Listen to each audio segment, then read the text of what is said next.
વરિયા પ્રજાપતિ સમાજ દ્વારા વિદ્યાર્થીઓનો ઉત્સાહમાં વધારો થાય તેમજ વિદ્યાર્થીઓને પ્રોત્સાહન મળે એ હેતુથી આજે 18મો વિદ્યાર્થી સન્માન સમારોહનું આયોજન વરિયા પ્રજાપતિની વાડી મુકામે કરેલ છે, જેમાં લગભગ 280 જેટલા વિદ્યાર્થીઓને સન્માનિત કરવામાં આવે છે અને પ્રથમ, દ્વિતીય અને તૃતીય નંબર જેને આવે એને સમાજના દાતાશ્રીઓ તેમજ શિક્ષણ સમિતિ તરફથી પુરસ્કાર, શિલ્ડ, સન્માનપત્ર આવું અર્પણ કરવાનું હોય છે.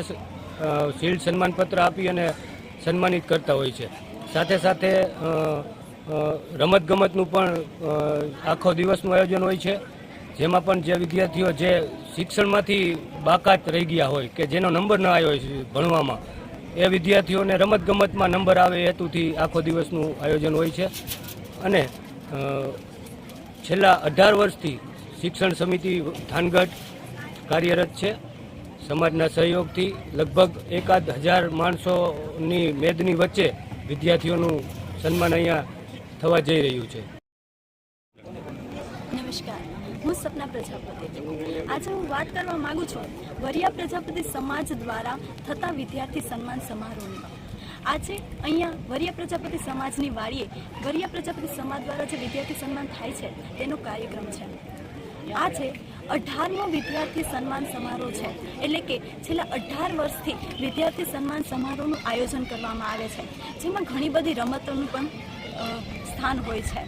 સવારે મહેંદીના પ્રોગ્રામ હતા, રમતગમત હતા, જેમાં દોડ, લીંબુ ચમચી, સંગીત ખુરશી વગેરે વગેરે રમતો રમવામાં આવે છે.